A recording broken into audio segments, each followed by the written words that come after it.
Hello friends, आज आपण 12वी सायन्सचा 2020 साली जो नवीन सिलेबस आलेला आहे त्या सिलेबस मध्ये मॅथेमॅटिक्स पेपर 2 मध्ये जो थर्ड टॉपिक आहे इंटिग्रेशन, तो टॉपिक आज आपण स्टार्ट करत आहोत। इंटिग्रेशन म्हणजेच अँटी डेरिव्हेटिव्ह। तुम्ही डेरिव्हेटिव्ह हा टॉपिक शिकलेला आहात, फर्स्ट टॉपिक।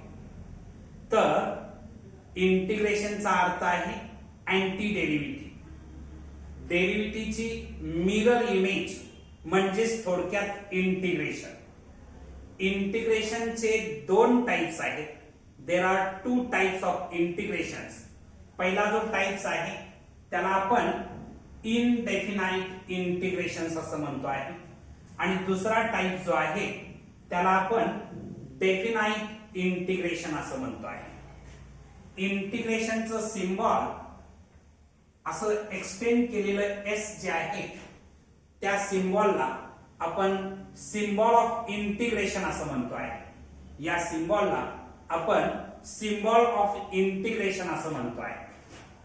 आता exact what is mean by integration, तर बघा की समजा इथं d by dx of x square, तुम्हाला माहिती आहे की x स्क्वेअर ची डेरिव्हेटिव्ह 2x येते।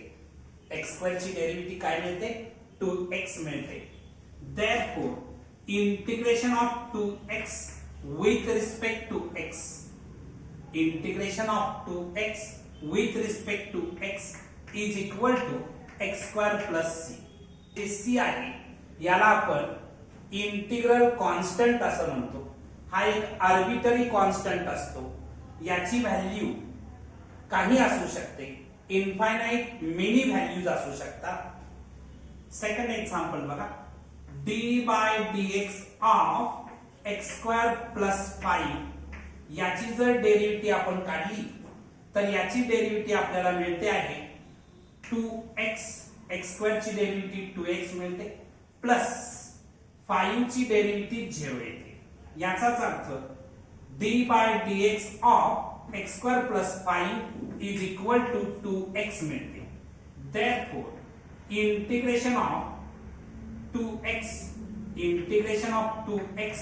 with respect to x is equal to x square plus 5 आपण लिहू शकतो। जर मी d by dx of x square minus 3, x square minus 3 ची डेरिव्हेटिव्ह काढली तर ही डेरिव्हेटिव्ह x square ची डेरिव्हेटिव्ह 2x येते, मायनस 3 कॉन्स्टंट आहे आणि कॉन्स्टंट ची डेरिव्हेटिव्ह ऑलवेज 0 असते, त्यामुळे x स्क्वेअर मायनस 3 ची डेरिव्हेटिव्ह 2x मिळते आहे।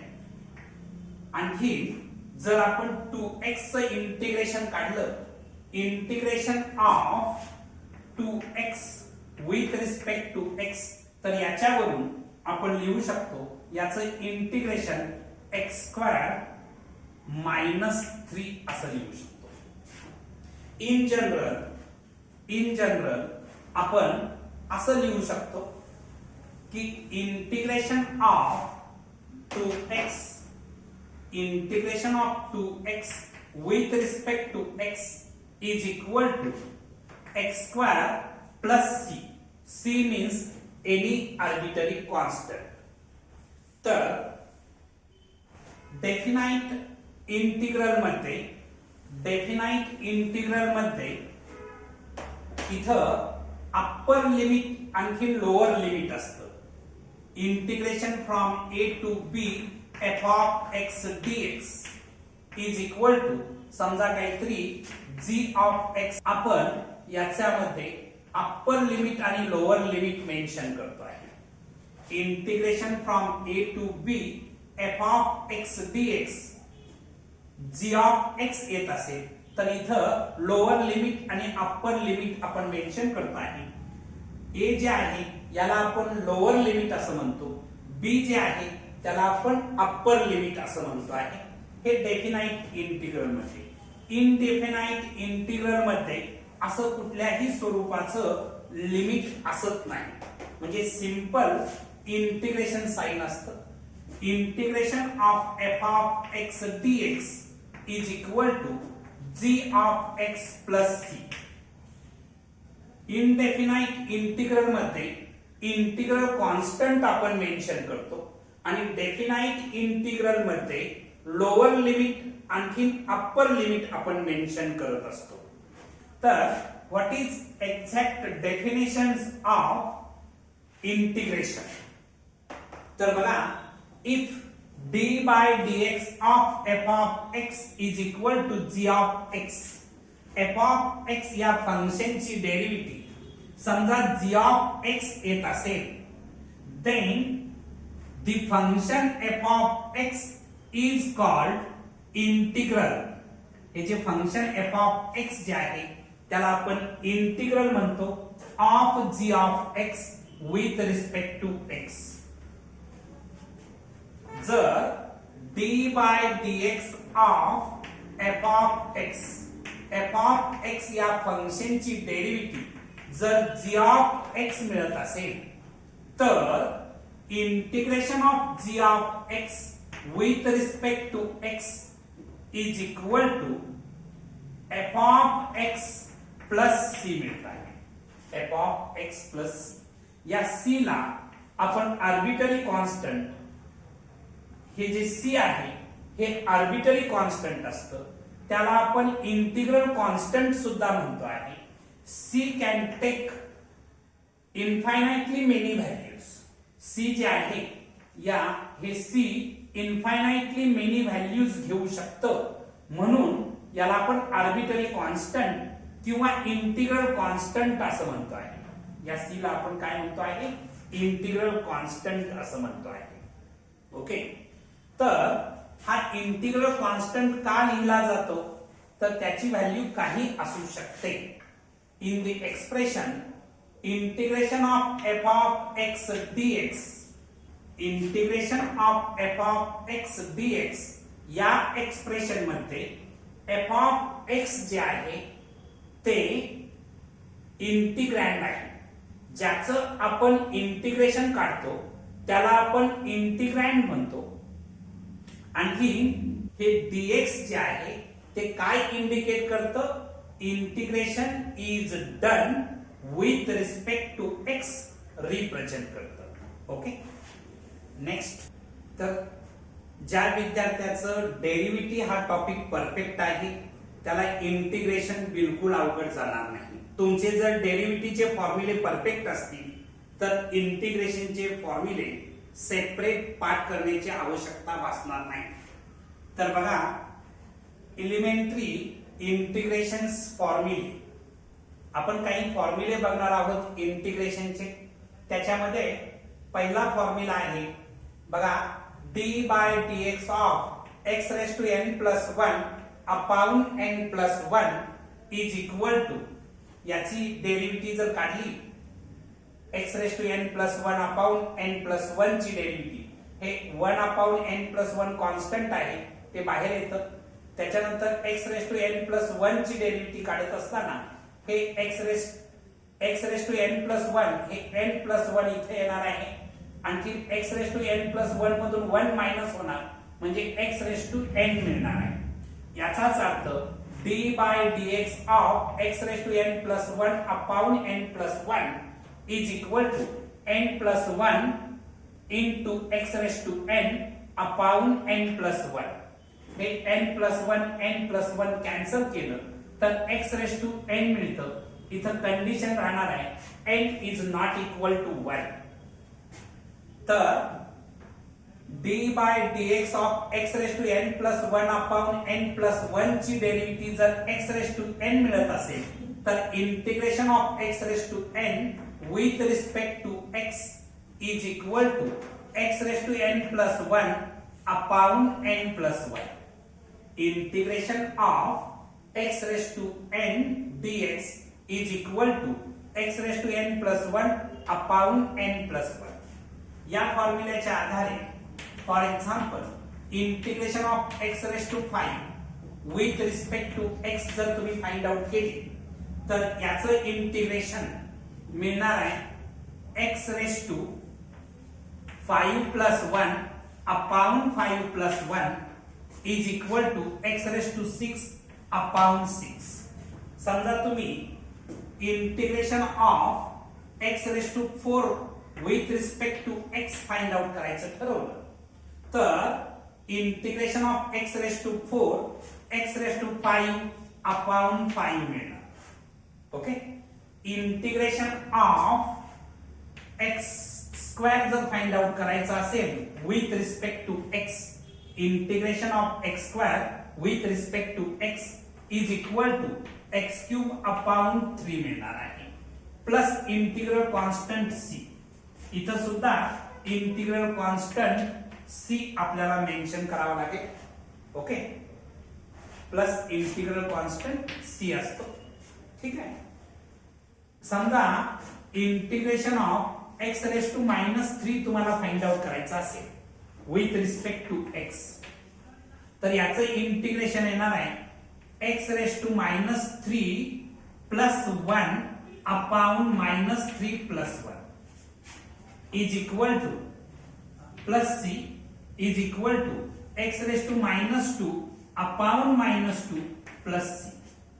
तुम्ही ही निगेटिव्ह पॉवर डिनॉमिनेटरला आणून पॉझिटिव्ह करू शकता, म्हणजेच हे तुम्ही असंही लिहू शकता is equal to 1 upon -2x square plus c -2x square plus c. Okay, हाच फॉर्म्युला तुम्ही एक्सटेंड करून असाही लिहू शकता. बघा,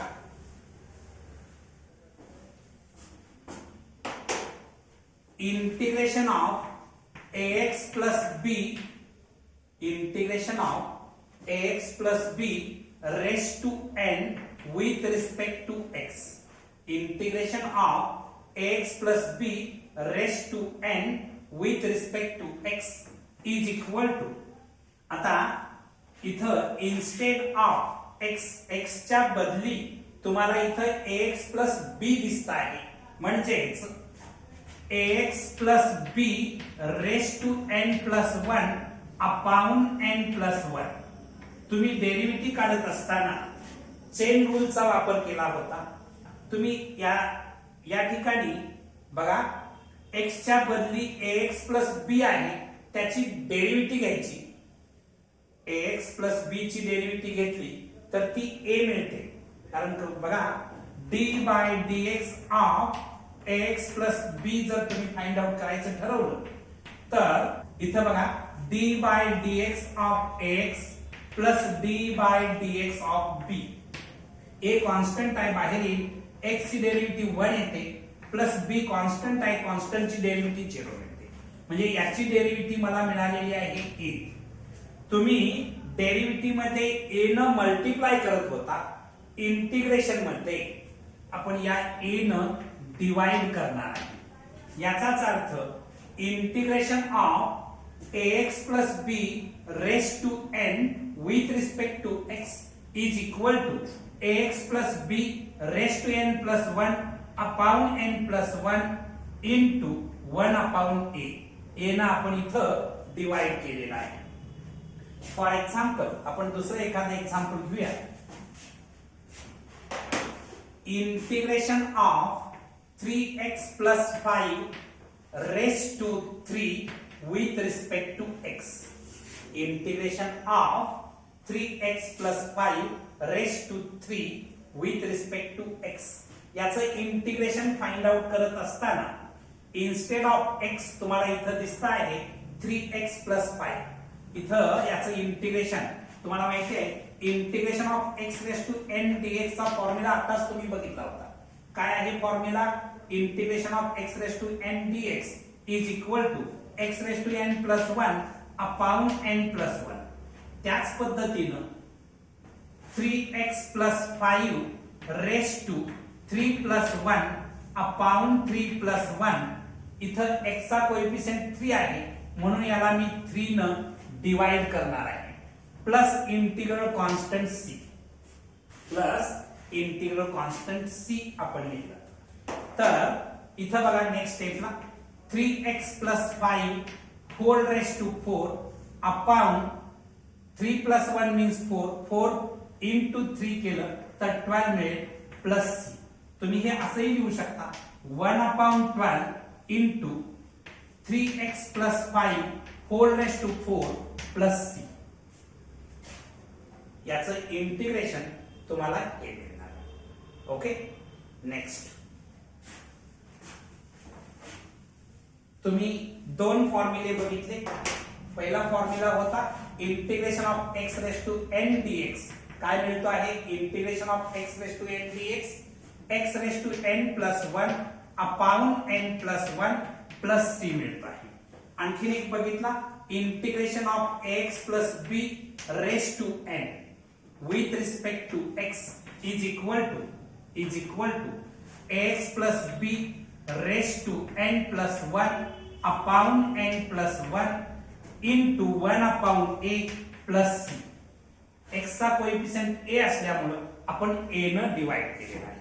कारण ax plus b ची डेरिव्हेटिव्ह a येते, जेवढी डेरिव्हेटिव्ह येते तेवढ्यानं आपण डिवाइड करतोय.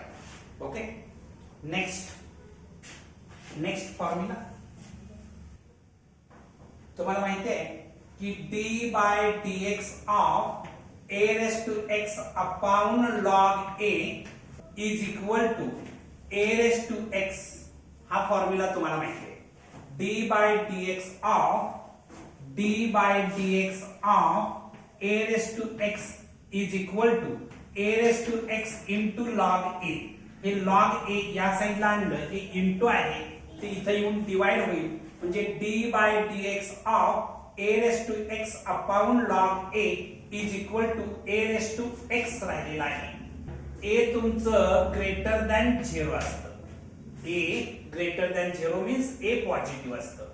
आता integration of a raised to x with respect to x is equal to integration of a raised to x with respect to x is equal to a raised to x upon log a plus c. Integration of a raised to x with respect to x is equal to a raised to x upon log a plus c. हा formula तुम्ही असाही extend करू शकता. Integration of a raised to ax plus b with respect to x. Integration of a raised to ax plus b with respect to x is equal to a raised to ax plus b upon log a into 1 upon a plus c. हा जो formula आहे a raised to x integration of a raised to x bx is equal to a raised to x upon log a plus c. हाच formula integration of a raised to ax plus b with respect to x is equal to a raised to x plus b upon log a into 1 upon a. कारण x चा coefficient a असल्यामुळे a ना आपण divide केलेला आहे plus c. हे जे capital A आहे हे ग्रेटर दॅन 0 असायला पाहिजे. कॅपिटल A जे आहे ते ग्रेटर दॅन 0 असायला पाहिजे. ओके, नेक्स्ट तुम्हाला derivative of e raise to x माहिती आहे.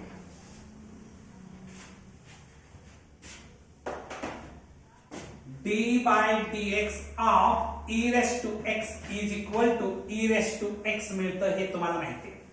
Therefore, integration of e raised to x with respect to x is equal to e raised to x plus c. d by dx of e raised to x is equal to e raised to x. Therefore, integration of e raised to x with respect to x is equal to e raised to x plus c. हाच formula तुम्ही असाही extend करू शकता. बघा, integration of e raised to ax plus b with respect to x.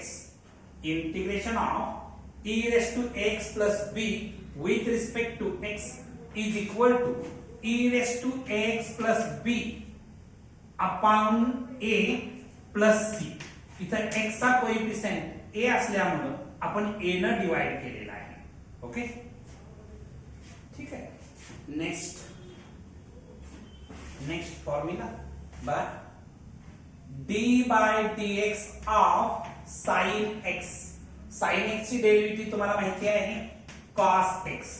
d by dx of sin x is equal to cos x. Therefore, integration of cos x with respect to x is equal to sin x plus c. d by dx of sin x is equal to cos x. Therefore, integration of cos x with respect to x is equal to sin x. Integration of cos ax plus b with respect to x. Integration of cos ax plus b with respect to x is equal to sin ax plus b. sin ax plus b. इथं x चा coefficient a असल्यामुळे मी a न divide करणार plus c. ठीक आहे. Integration of cos ax plus b with respect to x is equal to sin ax plus b upon a plus c. Okay. तुम्ही समजा integration of cos 3x plus 4 with respect to x काढायचं असेल तर integration of cos 3x plus 4 dx is equal to sin 3x plus 4 upon 3 plus c येणार आहे. Okay. कारण x चा coefficient 3 असल्यामुळे 3 ने डिवाइड केलं. ठीक आहे. cos चं इंटिग्रेशन sin येतं कारण sin ची डेरिव्हेटिव्ह काय आहे cos आहे. Okay. Next d by dx of cos x is equal to minus sin x. Therefore, integration of sin x with respect to x is equal to minus cos x plus c. Integration of sin x with respect to x is equal to minus cos x plus c. हाच formula तुम्ही असाही extend करू शकता. Integration of sin ax plus b with respect to x. Integration of sin ax plus b with respect to x is equal to minus cos ax plus b upon a. कारण इथं x चा coefficient a असल्यामुळे a ने divide केलं plus integral constant c. ठीक आहे. Next समजा integration of sin 7x plus 3 with respect to x. Integration of sin 7x plus 3 with respect to x आपल्याला काय मिळेल minus cos 7x plus 3 upon 7 plus c. Okay. Next d by dx of tan x. tan x ची derivative sec square x अशी मिळते आहे. Therefore, integration of sec square x dx is equal to tan x plus c. बघा tan x ची derivative sec square x मिळते आणि म्हणून integration of sec square x dx is equal to tan x plus c मिळणार आहे. हाच formula तुम्ही असाही एक्सटेंड करू शकता. Integration of sec square ax plus b with respect to x. Integration of sec square ax plus b with respect to x is equal to tan ax plus b upon a plus c. Next तुम्हाला हा formula डेरिव्हेटिव्हचा part आहे. d by dx of sec x. sec x ची derivative sec x into tan x असते. sec x ची derivative काय असते sec x into tan x. Therefore, integration of sec x into tan x with respect to x is equal to sec x plus c. Integration of sec x into tan x with respect to x is equal to sec x plus c. हाच formula तुम्ही असाही extend करू शकता. Integration of sec ax plus b into tan ax plus b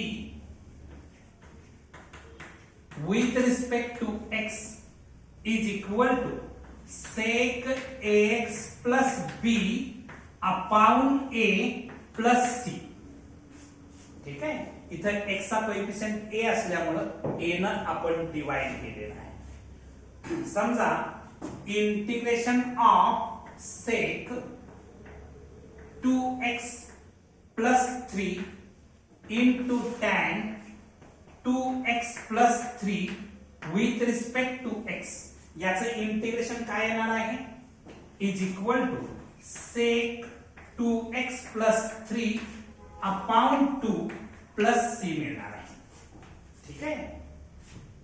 इथं sec x tan x चं integration sec x येतं. Okay. sec x tan x चं integration sec x येतं आणि इंटिग्रल कॉन्स्टंट आपण c लिहितो.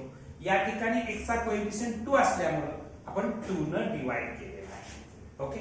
Next formula d by dx of cosec x is equal to minus cosec x into cot x. Therefore, integration of cosec x into cot x is equal to minus cosec x plus c. Integration of cosec x into cot x is equal to minus cosec x. Okay. बघा हाच formula मी असाही extend करू शकतो. Integration of cosec ax plus b into cot ax plus b with respect to x. इथं with respect to x mention करायचं राहिलेलं आहे. Integration of ax plus b into cot ax plus b with respect to x is equal to cosec ax plus b upon a plus c येणार आहे. इथं x चा coefficient a असल्यामुळे a न divide केलं. ओके. अनदर एक्झाम्पल आपण समजा असं लिहिलं की integration of cosec 5x minus 2 into cot 5x minus 2 with respect to x is equal to minus cosec 5x minus 2 upon 5 plus c येणार आहे. ओके. तर हे मायनस सिम्बॉल कधी येतं आन्सर मध्ये जेव्हा जेव्हा c येणार आहे तेव्हा मायनस सिम्बॉल द्यायचं. म्हणजे इंटिग्रेशन जर c च्या फॉर्मॅट मध्ये आलं तर इथं मायनस सिम्बॉल द्यायचा आहे. Okay. Next formula d by dx of cot x. cot x ची derivative minus cosec square x असते. cot x ची डेरिव्हेटिव्ह काय असते minus cosec square x. therefore integration of cosec square x dx integration of cosec square x dx is equal to minus cot x plus c. हाच formula तुम्ही असंही extend करू शकता. Integration of cosec square ax plus b with respect to x is equal to minus cot ax plus b upon a plus c असंही तुम्ही extend करू शकता. किंवा integration of cosec square 4x minus 7 with respect to x is equal to minus cot 4x minus 7 upon 4 plus c. Okay. Next formula d by dx of x is equal to 1 मिळतं. d by dx of x is equal to 1. Therefore, integration of 1 dx is equal to x plus c. Integration of 1 dx is equal to x plus c. ठीक आहे. त्याच्यानंतर d by dx of log x is equal to 1 upon x. इथं x तुमचं greater than 0 असतं. Therefore, integration of 1 upon x with respect to x is equal to log x plus c. याच्यावरून तुम्ही असाही formula extend करू शकता.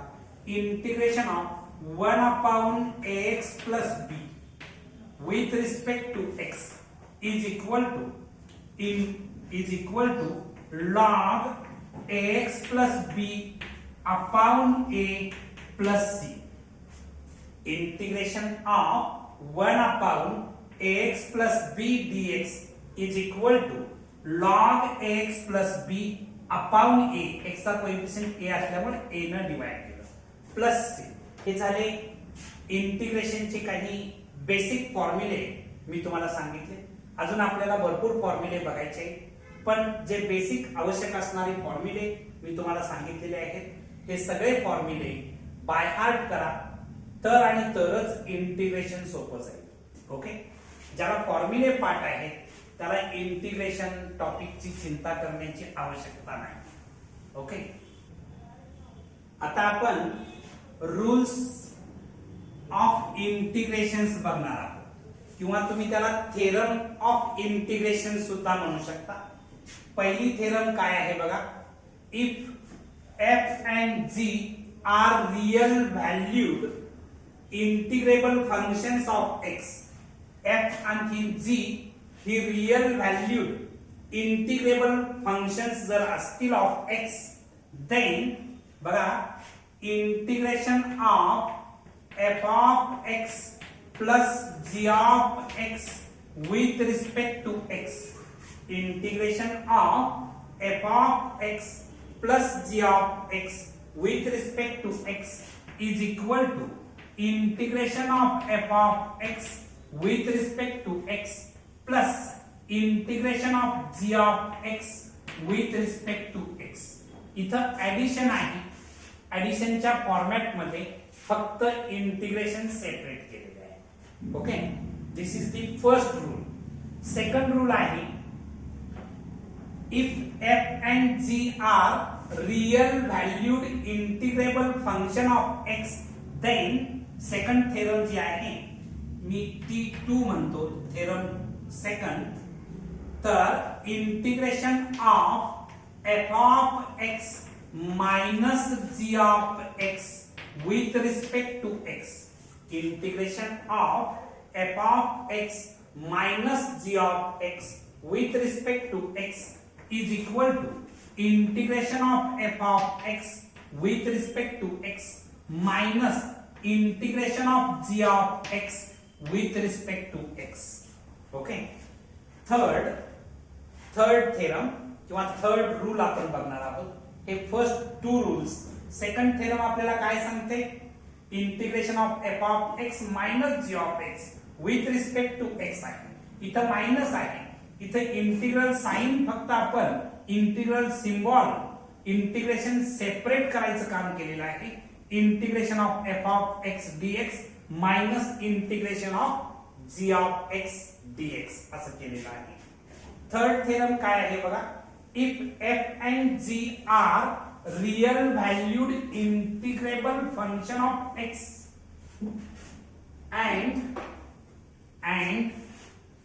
k is a constant, k हा एक कॉन्स्टंट असेल, then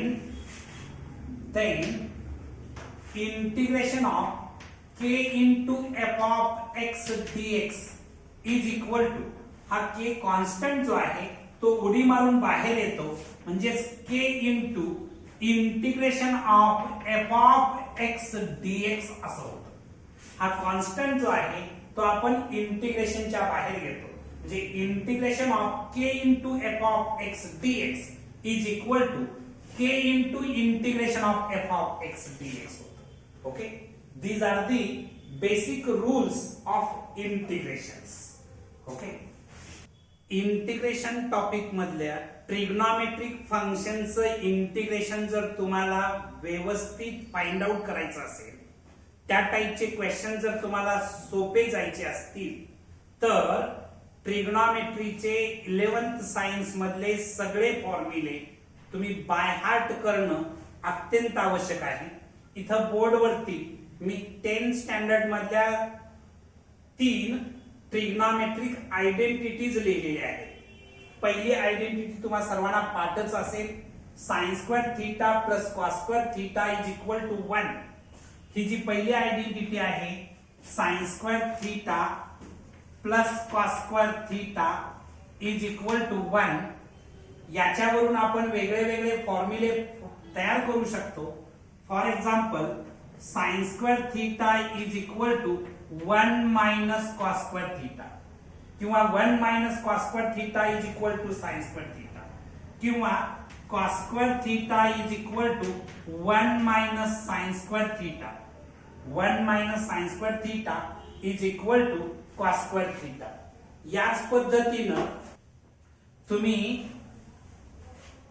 सेकंड आयडेंटिटी जर विचारात घेतली, sec square theta is equal to 1 plus tan square theta, याच्यावरून sec square theta minus tan square theta, हे प्लस tan स्क्वेअर थीटा या साईडला आल्यानंतर मायनस झालं, इज इक्वल टू 1.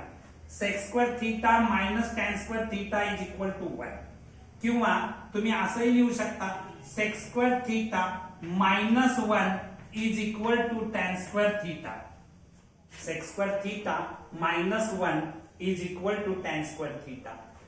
तुम्ही थर्ड आयडेंटिटी जर विचारात घेतली, हे सगळे फॉर्म्युले तुम्हाला बाय हार्ट असणं अत्यंत आवश्यक आहे, किंवा कमीत कमी कन्व्हर्शन जमणं महत्वाचं आहे. बघा, ही जी थर्ड आयडेंटिटी आहे, cosec square theta is equal to 1 plus cot square theta. आता हे प्लस cot स्क्वेअर थीटा या साईडला आणलं तर मायनस cot स्क्वेअर थीटा होणार, म्हणजे cosec square theta minus cot square theta is equal to 1 मिळतं. हे प्लस 1 या साईडला आणलं तर मला मिळेल cosec square theta minus 1 is equal to cot square theta. cosec square theta minus 1 is equal to cot square theta, किंवा cot square theta is equal to cosec square theta minus 1. या पद्धतीनं trigonometric फॉर्म्युल्यांचं conversion तुम्हाला करता आलं पाहिजे. बाकीचे फॉर्म्युले सुद्धा आपण महत्वाचे, जे या टॉपिक मध्ये अत्यंत आवश्यक असणारे फॉर्म्युले बघणार आहोत. तर बघा, नेक्स्ट फॉर्म्युले, ट्रिग्नॉमेट्रीचे आणखीन काही महत्वाचे फॉर्म्युले आपण बघणार आहोत. तर बघा, sin 2 theta is equal to 2 sin theta cos theta. त्याच्यानंतर cos 2 theta is equal to cos square theta minus sin square theta. cos 2 थीटाचे 4 फॉर्म्युले आहेत. त्यातला पहिला formula cos square theta minus sin square theta, दुसरा आहे 1 मायनस 2 sin स्क्वेअर थीटा, तिसरा आहे 2 cos स्क्वेअर थीटा मायनस 1, चौथा आहे 1 minus tan square theta upon 1 plus tan square theta. हे दोन फॉर्म्युले, sin 2 थीटा आणि cos 2 थीटाचे हे जे फॉर्म्युले आहेत, हे या टॉपिक मध्ये अत्यंत महत्वाचे फॉर्म्युले. सातत्यानं तुम्हाला हा फॉर्म्युला, आणखी हे पहिले 3 फॉर्म्युले सातत्यानं तुम्हाला वापरावे लागतील. ते तुम्ही बाय हार्ट करा. tan 2 theta is equal to 2 tan theta upon 1 minus tan square theta. sin 2 थीटाचा आणखीन एक फॉर्म्युला आहे 2 tan theta upon 1 plus tan square theta. याच्याशिवाय ट्रिपल अँगल फॉर्म्युले जे आहेत, sin 3 theta is equal to 3 sin theta minus 4 sin cube theta. cos 3 theta is equal to 4 cos cube theta minus 3 cos theta. tan 3 theta is equal to 3 tan theta minus tan cube theta upon 1 minus 3 tan square theta. या व्यतिरिक्त हे जे box मध्ये लिहिलेले जे दोन फॉर्म्युले आहेत, हे मोस्ट इम्पॉर्टंट फॉर्म्युल्यामधले फॉर्म्युले आहेत. 1 plus cos theta is equal to 2 cos square theta by 2. आणि 1 minus cos theta is equal to 2 sine square theta by 2. तर हे दोन फॉर्म्युले आणखी या ठिकाणचे हे 4 फॉर्म्युले हे अत्यंत महत्वाचे आहेत. काही वेळा हा फॉर्म्युला आणि हा फॉर्म्युला सुद्धा तुम्हाला वापरावा लागेल. तर किमान मी टिक मार्क केलेले फॉर्म्युले तरी तुम्ही बाय हार्ट करणं आवश्यक आहे. तर हे आपण या टॉपिकच्या काही बेसिक गोष्टी बघितल्या. आता आपण एक्सरसाइज स्टार्ट करू. ओके, आपण आता ज्या बेसिक गोष्टी शिकलेल्या आहोत त्याच्या आधारे एक्सरसाइज 3.1 मधला फर्स्ट क्वेश्चन बघा. Integrate the following functions with respect to x. इथं फर्स्ट क्वेश्चन आहे x cube plus x square minus x plus 1 याचं इंटिग्रेशन काढायचं आहे. आपण काय करूया, याचं इंटिग्रेशन I येतं असं कन्सिडर करायचं. Let I is equal to integration of x cube plus x square minus x plus 1 with respect to x. इथं व्हेरिएबल x असल्यामुळे x च्या रिस्पेक्ट मध्ये आपण हे इंटिग्रेट करणार आहे. नेक्स्ट स्टेपला इथं इंटिग्रेशन सेपरेट करूया. तुम्ही थेरम फर्स्ट जी बघितली त्याच्या आधारे इंटिग्रेशन सेपरेट करू. Integration of x cube with respect to x plus integration of x square with respect to x minus integration of x with respect to x plus integration of 1 with respect to x. इथे integration आपण separate केलं is equal to तुम्हाला हा formula पाठ आहे. Integration of x raise to n dx is equal to x raise to n plus 1 upon n plus 1. तसं integration of x cube चं integration x raise to 3 plus 1 म्हणजे 4 येणार upon 4 plus integration of x square चं integration x raise to 2 plus 1 म्हणजे 3 upon 3 minus integration of x square upon 2 plus integration of 1 integration of 1 dx is equal to x plus c असतं. आणि या सगळ्याला integral constant आपण common c लिहिणार आहे. दिस is the integration of the given function.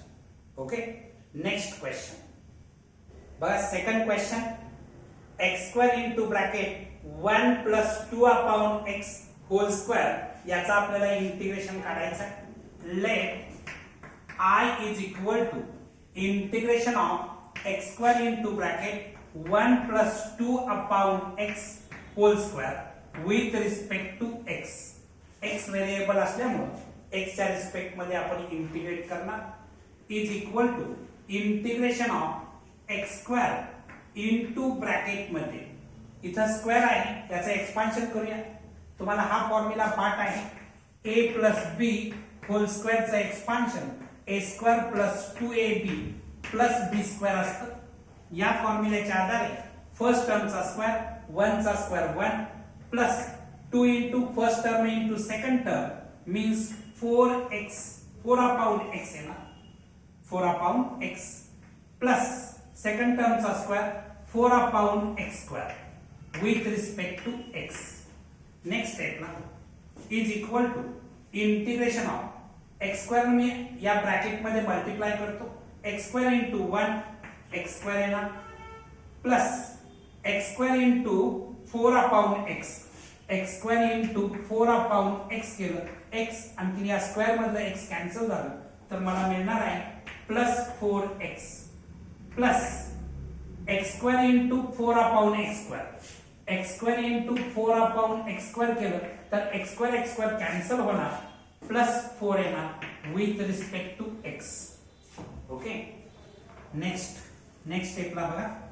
इथं मी इंटिग्रेशन सेपरेट करतोय. Is equal to integration of x square dx plus 4 constant आहे बाहेर येणार 4 into integration of x dx plus हा जे 4 आहे ते इंटिग्रेशनच्या मी बाहेर घेणार 4 into integration of 1 dx. Okay, next स्टेपला बघा, इथं मी जागा उपलब्ध करतो. इथं एक्स स्क्वेअरचं integration with respect to x आपल्याला मिळणार आहे एक्स क्यूब अपॉन 3 प्लस हे 4 ॲज इट इज एक्सचं integration x square upon 2 x square upon 2 plus 4 as it is आणखीन 1 चं इंटिग्रेशन एक्स येणार प्लस इंटिग्रल कॉन्स्टंट सी. याला तुम्ही फर्दर सिम्प्लिफाय जर केलं तर I is equal to x cube upon 3 2 1 जा 2 2 2 जा 4 plus 2x square plus 4x plus c. हे तुमचं फायनल आन्सर असेल. थर्ड क्वेश्चनचं आपण इंटिग्रेशन करणार आहे.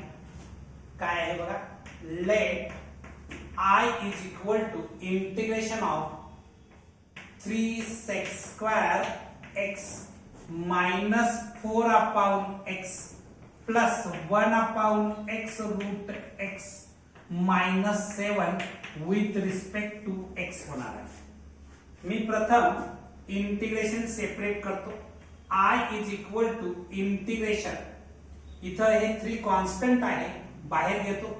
3 into integration of sec square x dx. हे 4 कॉन्स्टंट आहे, बाहेर गेला. minus 4 into integration of 1 upon x with respect to x plus integration of 1 upon x root x with respect to x minus हे 7 मी बाहेर घेणार, 1 integration मध्ये राहणार आहे 7 into integration of 1 dx. Okay, next स्टेपला बघा, I is equal to 3 into integration of sec square x dx minus 4 into integration of 1 upon x dx plus आता इथं integration of 1 upon x into root x आहे. x root x मी हे असं लिहू शकतो का बघा, x raise to 1 into x raise to half. Base equal आहे, आणखी प्रॉडक्ट आहे, म्हणजेच पॉवरची सम होणार, म्हणजे x raise to 1 plus half म्हणजेच x रेस टू 3/2 येणार. मी इथं असं लिहितो, integration of 1 upon x raise to 3/2 with respect to x minus 7 into integration of 1 dx. ठीक आहे, नेक्स्ट स्टेपला काय होईल बघा, इथं I is equal to 3 into integration of sec square x dx minus 4 into integration of 1 upon x dx plus integration of, इथं बघायचं हे डिनॉमिनेटरला आहे, न्यूमरेटरला जर आणलं x रेस टू 3/2, न्यूमरेटरला जर घेतलं पॉझिटिव्ह पॉवर आहे ती निगेटिव्ह होणार, म्हणजे x raise to minus 3/2 with respect to x minus 7 into integration of 1 dx. ठीक आहे, मी आता इथं वरती जागा उपलब्ध करतो आहे. बघा नेक्स्ट स्टेप काय होईल, या ठिकाणी I is equal to 3 into sec square x चं इंटिग्रेशन tan x येतं. sec square x चं इंटिग्रेशन काय येतं, tan x येतं minus 4 into integration of 1 upon x. log x ची डेरिव्हेटिव्ह 1 अपॉन x, त्यामुळे 1 अपॉन x चं इंटिग्रेशन log x येतं log mod x. Okay, plus आता हा फॉर्म्युला तुम्हाला पाठ आहे, integration of x raise to n dx चा काय आहे, x raise to n plus 1 upon n plus 1. या फॉर्म्युल्याच्या आधारे x raise to minus 3/2 plus 1 upon minus 3/2 plus 1 या x raise to n dx या फॉर्म्युल्याच्या आधारे आपण ते लिहिलं मायनस 7 इंटू 1 चं इंटिग्रेशन x येतं. आता इंटिग्रेशन सिम्बॉल निघून गेलेला आहे, म्हणून मला इंटिग्रल कॉन्स्टंट सी लिहावं लागेल. ओके, नेक्स्ट स्टेपला बघा.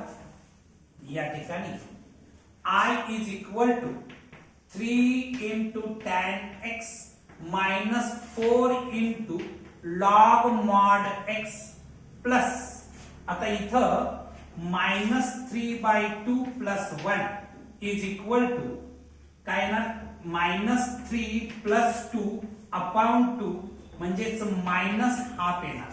म्हणजे x raise to minus half upon minus half minus 7x plus c. Okay, next स्टेपला काय होणार बघा. I is equal to 3 tan x minus 4 into log mod x. हे जे आहे हे डिवाइड आहे. डिवाइड मीन्स इनवर्सली मल्टिप्लाय केलं हे प्लस मायनस मायनस येईल. 2 ही जी निगेटिव्ह पॉवर आहे ते पॉझिटिव्ह करण्यासाठी 1 upon x raise to half होईल.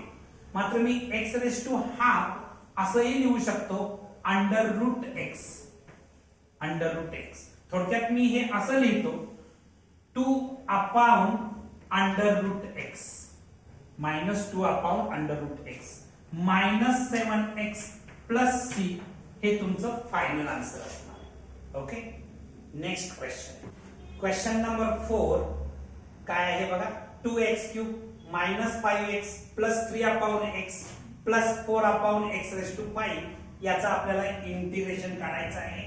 Late I is equal to integration of 2x cube minus 5x plus 3 upon x plus 4 upon x raise to 5 with respect to x करणार आहात. Okay, I is equal to, मी integration separate करतो.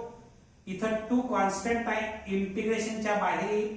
2 into integration of x cube dx minus 5 constant आहे, बाहेर येईल. Minus 5 into integration of x dx plus 3 constant आहे, बाहेर घेतलं. 3 into integration of 1 upon x dx 4 constant आहे, बाहेर घेतलं. Plus 4 into integration of 1 upon x raise to 5 dx. मी इंटिग्रेशन सेपरेट केलं आणि कॉन्स्टंट इंटिग्रेशनच्या बाहेर घेतले. I इज इक्वल टू इथं 2 into integration of x cube dx minus 5 into integration of x dx plus 3 into integration of 1 upon x dx plus 4 into integration of हे 1 upon x raise to 5. x raise to 5 डिनॉमिनेटरला आहे, ते जर मी न्यूमरेटरला आणलं तर x raise to minus 5 dx होणार आहे. कारण डिनॉमिनेटरचं न्यूमरेटरला आणलं की पॉझिटिव्ह पॉवर निगेटिव्ह होते, निगेटिव्ह पॉवर पॉझिटिव्ह होते. Next, I is equal to 2 into x क्यूबचं integration x raise to 4 upon 4 मिळणार. कारण तुम्हाला फॉर्म्युला पाठ आहे integration of x raise to n dx चा काय आहे, x raise to n plus 1 upon n plus 1. तसं इथं 3 प्लस 1 केलं तर 4 येणार अपॉन 4. ठीक आहे, त्याच्यानंतर मायनस 5 x चं इंटिग्रेशन x स्क्वेअर अपॉन 2 येणार आहे. Okay, plus 3 into 1 upon x integration of 1 upon x log mod x येणार आहे. Plus 4 into integration of x raise to minus 5. x raise to minus 5 म्हणजे x raise to minus 5 plus 1 upon minus 5 plus 1. मी direct इथं minus 4 लिहितो. Minus 4 upon minus 4 plus integral constant c. ठीक आहे, मी इथं जागा उपलब्ध करतो आहे. या ठिकाणी जागा उपलब्ध करू तर काय होणार बघा. नेक्स्ट स्टेपला 2 1 जा 2 2 2 जा 4 होणार म्हणजेच I is equal to x raise to 4 upon 2 येणार. त्याच्यानंतर हे येणार आहे -5x² upon 2 -5x² upon 2 plus 3 into log mod x 3 into log mod x.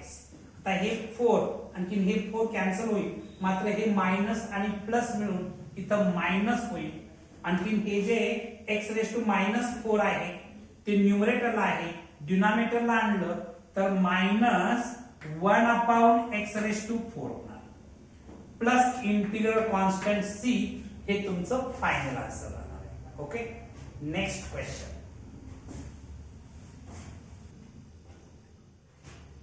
Question first मधला लास्ट क्वेश्चन नंबर 5 काय आहे बघा. 3x³ - 2x + 5 upon x root x याचा आपल्याला इंटिग्रेशन काढायचं आहे. Let I is equal to integration of 3x³ - 2x + 5 upon x root x. Okay, next स्टेपला I is equal to integration of 3x³ - 2x + 5 upon x root x. बघा, x means x raised to 1, root x means x raised to half. Base equal आहे, product आहे म्हणजे पॉवरची सम होईल x raised to 1 + half म्हणजेच x raised to 3/2 येणार आहे. 3/2 मी हे लिहिताना x raised to 3/2 असं लिहितो. नेक्स्ट स्टेपला I is equal to integration of इथं हे x रेस टू 3/2 डिनॉमिनेटरला जे आहे ते सेपरेट आपण डिनॉमिनेटर करूया म्हणजेच काय होणार 3x³ upon x raise to 3/2 minus 2x upon x raise to 3/2 plus 5 upon x raise to 3/2. इथं विथ रिस्पेक्ट टू x लिहायला पाहिजे. With respect to x integration चालणार आहे ते विथ रिस्पेक्ट टू x चालणार आहे. मी नेक्स्ट स्टेपला इथं लिहितो आहे किंवा इथं जागा उपलब्ध करतो. तर बघा नेक्स्ट स्टेपला काय होईल. I is equal to integration of इथं 3 इथं बेस इक्वल आहे आणि डिव्हिजन आहे म्हणजे पॉवरचं सबट्रॅक्शन होईल. x raise to 3 - 3/2 minus 2 into इथं सुद्धा बेस इक्वल आहे आणि डिव्हिजन आहे म्हणजे पॉवरचं सबट्रॅक्शन होईल. x रेस टू 1 - 3/2 प्लस 5 हे डिनॉमिनेटरला आहे x रेस टू 3/2 न्यूमरेटरला आणलं तर x raise to -3/2 with respect to x होणार आहे. ओके, नेक्स्ट स्टेपला बघा. या ठिकाणी I is equal to integration of 3 into x raise to बघा 3 इंटू 2 मीन्स 6 6 - 3 केलं तर 3 होणार 3/2 येणार आहे. Minus 2 into 2 - 3 means -half x raise to -half येणार आहे. x raise to -half okay plus 5 into x raise to -3/2 with respect to x. आता मी या ठिकाणी इंटिग्रेशन सेपरेट करतो आहे. I इज इक्वल टू हा 3 कॉन्स्टंट आहे इंटिग्रेशनच्या बाहेर 3 into integration of x raise to 3/2 with respect to x. -2 constant आहे बाहेर घेतलं.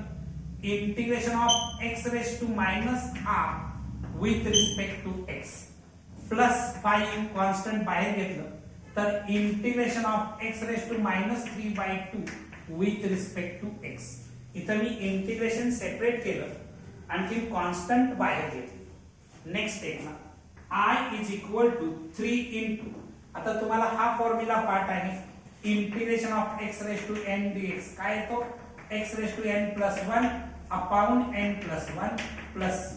तर या फॉर्म्युल्याच्या आधारे इथं x raise to 3/2 plus 1 upon 3/2 plus 1 minus 2 into x raise to minus half plus 1 upon minus half plus 1 plus 5 into याचं integration x raise to minus 3/2 plus 1 upon minus 3/2 plus 1. इथे इंटिग्रेशन साइन गेलेला आहे म्हणून integral constant तुम्ही c लिहिणार. जेव्हा integration तुम्ही घेताय इंटिग्रेशनचं सिम्बॉल गायब होतं तेव्हा इंटिग्रल कॉन्स्टंट c लिहायला विसरायचं नाही. ओके, नेक्स्ट स्टेपला बघा. या ठिकाणी i is equal to 3 into इथं बघायचं 2 plus 3 means 5/2 x raise to 5/2 upon 5/2 येणार आहे minus 2 into 1 minus half means half येणार x raise to half upon half. Okay, plus 5 into x raise to बघा minus 3 upon 2 plus 1 means minus 3 plus 2 means minus half upon minus half येणार plus integral constant c. Okay, next स्टेपला बघा. हे divide means inversely multiply. i is equal to 3 into 2 upon 5 3 into 2 upon 5 into x raise to 5/2. Okay, x raise to 5/2 मी असं लिहू शकतो बघा. x raise to 5/2 म्हणजेच रूट x 5 टाइम्स म्हणजेच मी लिहिताना हे असं लिहू शकतो x² into root x into root x minus आता हे 2 आहे हे डिवाइड मीन्स इनवर्सली मल्टिप्लाय केलं तर 2 अपॉन 1 आणि x raise to half means under root x raise to half means under root x into plus इथं 5 इंटू आता हे प्लस मायनस इथं मी डायरेक्ट मायनस लिहितो प्लस मायनस लिहितो 5 इंटू हे जे डिवाइड आहे ते इनवर्सली मल्टिप्लाय केलं तर 2 अपॉन 1. आणखी हे जे निगेटिव्ह पॉवर आहे ती पॉझिटिव्ह होण्यासाठी न्यूमरेटरचं डिनॉमिनेटरला आणणार. आणखी x रेस टू हाफ आहे म्हणजे थोडक्यात 1 upon under root x plus c येणार आहे. नेक्स्ट स्टेपला काय होईल बघा. या ठिकाणी i is equal to 6 upon 5 x² root x 2 into 2 4 minus 4 root x minus 10 upon root x plus c 10 upon root x plus c हे तुमचं फायनल आन्सर असणार आहे. आज आपण इथं थांबणार आहोत. Remaining part of exercise 3.1 next लेक्चरला आपण बघणार आहोत. तुम्हाला हा व्हिडिओ आवडला असेल तर लाईक शेअर अँड सबस्क्राईब करा. थँक्यू.